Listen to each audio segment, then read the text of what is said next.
আজকের ছোট গল্প মানবিকতা।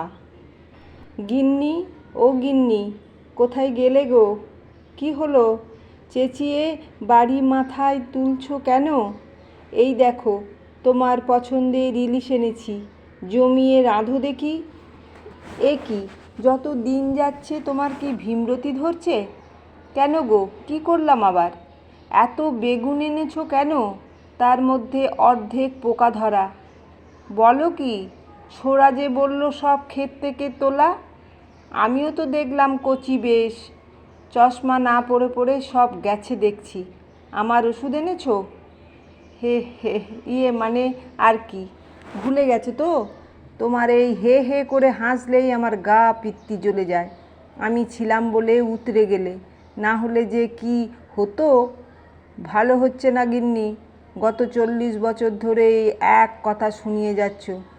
কোথায় বাইরে থেকে এলাম, একটু চা করে দেবে? ওরে বাবা, কি আমার রাজকার্য করেছে গো! তাও যা করেছে তাতে ভুলে ভরা।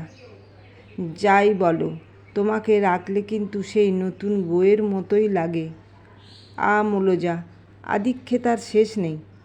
সেই মনে পড়ে বিয়ের পর আমি বাজার থেকে কিছু আনতে ভুল করলে তুমি কোমরে আঁচল জড়িয়ে হাত দুটোকে কোমরে দিয়ে কেমন ঝগড়া করতে।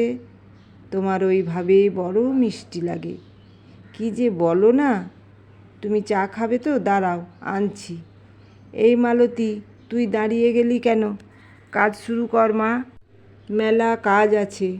চা করার জন্য মালিনী দেবী চলে গেলেন রান্নাঘরে। চুলে পাক ধরলেও আজও তিনি টনটনে। এককালেই দাপুটে স্কুল শিক্ষিকা ছিলেন, রিটায়ার করলেও দাপট একটুও কমেনি। মালতী ঘর মোছার বালতি আর ন্যাতা নিয়ে এসে গেছে। আচ্ছা দাদাবাবু, তুমি বৌমণিকে ভয় পাও বলো? তা পায়, তবে মানুষটা বড় ভালো। সবাই বাইরেটায় দেখে। 40 বছর ঘর করে ফেললাম তো। বিয়ের পরপরই মা চলে গেল। বাবা তখন অসুস্থ, একা হাতে সংসার ধরল। নিজের স্কুল, আমার অফিস, বাবা শুশ্রূষা, কিছুতেই খামতি ছিল না। তা তুমি একদম ঠিক বলেছ। এতদিন লোকের বাড়ি কাজ করছি, কোনো দিন বৌদিমণি কোনো কথা আমায় শোনায়নি। তুই আবার বসে আছিস মালতী, তোর পিছনে লেগে না থাকলে কোনো কাজ হবে না দেখছি। এ নাও তোমার চা। আজকে দাড়ি কাটবে, বিচ্ছিরি লাগছে। বুঝলে গিন্নি, আজকাল সবই চাপ দাড়ি রাখছে, আর আমার তো বেশি বয়স হয়নি, তাই রাখবো ভাবছি। আহা, কি শখ শিং ভেঙে বাছুরের দলে ঢোকার। আরে তুমি খামোকা চড়ছো। আরে অজয় তো ফেসবুকে চাপ দাড়ি নিয়ে ছবিও দিল, ক্যাপশনে লিখেছে ট্রেন্ডিং। সে অজয় ঠাকুরপোকে মানায়। তুমি কি বলতে চাইছো আমি বুড়ো? সে তুমি যা ভাববে। বয়সে এসে যে তোমার ছোঁড়া সাজার ইচ্ছা হবে আমি জানবো কি করে? তুমি আর মডার্ন হলে না, সেই সেকেলে রয়ে গেলে। আহা, তুমি কত মডার্ন! সেই খোকা ফোন করলে তো আমার সাহায্য লাগে। তোমার সাথে ফালতু বকার সময় নেই, আমার মেলা কাজ আছে। সেই আমি বুড়ো আর কিশোর তো বাচ্চা, তাহলে তো তনিমাও বাচ্চা। টেবিলে ওষুধটা আছে, খেয়ে নিও সময় করে। সত্তরঊর্ধ্ব সমীরবাবু তার স্ত্রীর মালিনী দেবীর মধ্যে এই খুনসুটি লেগেই থাকে। একে অপরকে ছাড়া এক দণ্ড থাকতে পারে না, তাও ঝগড়া করেন। সমীরবাবুকে জিজ্ঞাসা করলে বলেন, এটাই তো আমাদের ভালোবাসা। সমীরবাবুর ছেলে আদিত্য স্টেটসে থাকে বউ বাচ্চা নিয়ে, তবে বছরে 2বার নিয়ম করে আসে, মা বাবার সাথে সময় কাটায়। আর মেয়ে মিলি থাকে ব্যাঙ্গালোরে, ও সেখানেই চাকরি করে, জামাইও থাকে ওখানে। ওরাও বছরে 2বার করে আসে। কিন্তু এত বড় বাড়ি সামাল দিতে হিমশিম খাচ্ছেন সমীরবাবু আর মালিনী দেবী। ওনারা ঠিক করেছেন যে উপরের তলাটা ভাড়া দেবেন। ছেলে মেয়েদের জানাতে তারা আপত্তি করেনি, তাই সমীরবাবু বেশ কয়েকজনকে বলেছেন। হ্যালো, আমি কি সমীরবাবুর সাথে কথা বলছি? হ্যাঁ বলছি, বলুন। নমস্কার, আমি অনিমেষ রায়। আপনি ওই বাড়ি ভাড়া দেওয়ার কথা বলছিলেন বোস কাকুকে, সেই জন্যই ফোন করা। ও আচ্ছা, তাহলে চলে এসো সময় করে, দেখে যাও। নিশ্চয়ই, কাল যাব। আমি আর আমার স্ত্রী। আচ্ছা আচ্ছা, গিন্নি এদিকে এসো একবার। হ্যাঁ, আসছি। আরে থাক থাক বাবা, প্রণাম করতে হবে না। গিন্নি, এই হলো অনিমেষ আর তার স্ত্রী অনিন্দিতা। ওরা ভাড়া নিতে চায়। বাও, এ তো বেশ ভালো। তা কি করো দুজনে? আমি মাসিমা, আমি কর্পোরেট সেক্টরে আছি। অনিন্দিতাও তাই। দুজনে একই অফিসে। হ্যাঁ, আমরা দুজন একই অফিসে।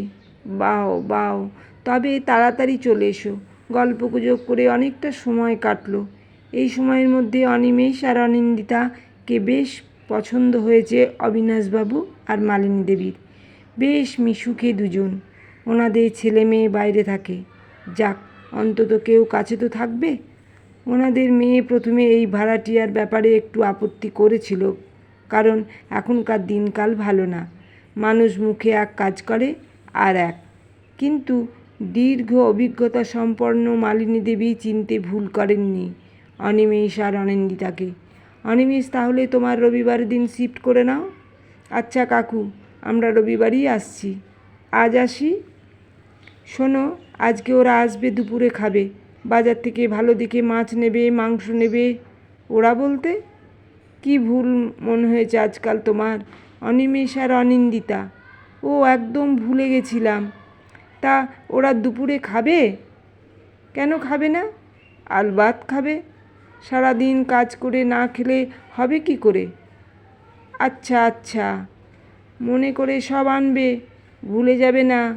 মালতী, ওপরটা ভালো করে পরিষ্কার করে রেখেছিস?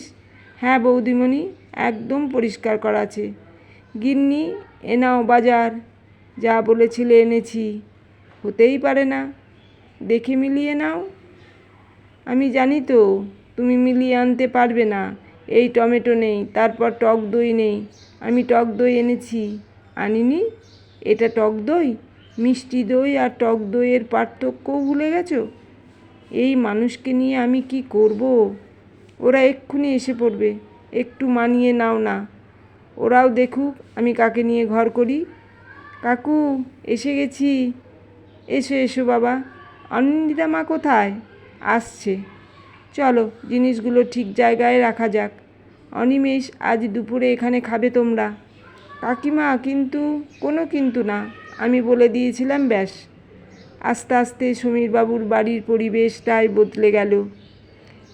নিয়ম করে প্রতি সন্ধ্যায় একসাথে বসে চা খাওয়া, আড্ডা দেওয়া।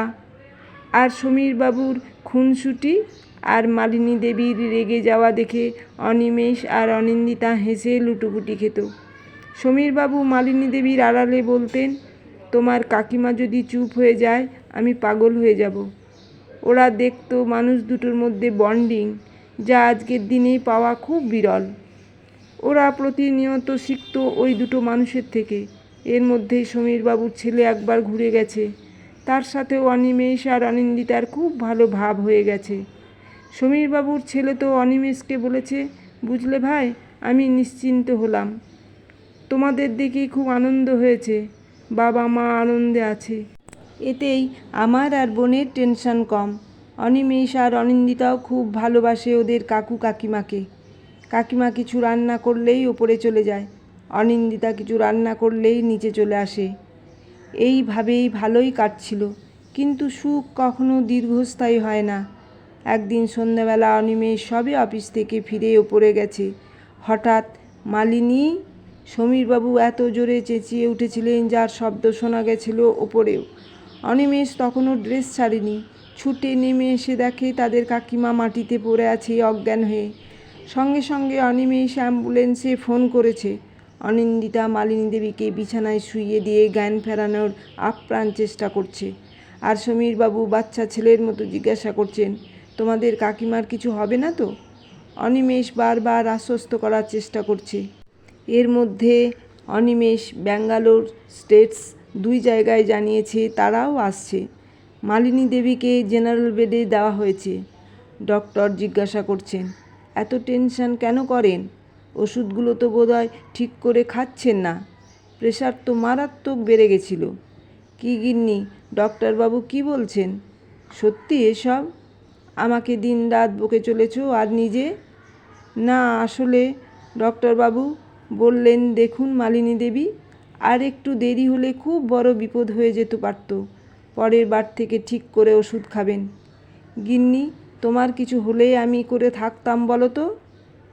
চিন্তা করো না, আমি এত তাড়াতাড়ি যাব না তোমায় ছেড়ে। কেবিনে অনিমেষ আর অনিন্দিতাও ঢুকেছে। ওরা একসাথে বলে উঠল, আমরা যেতে দিলে তো?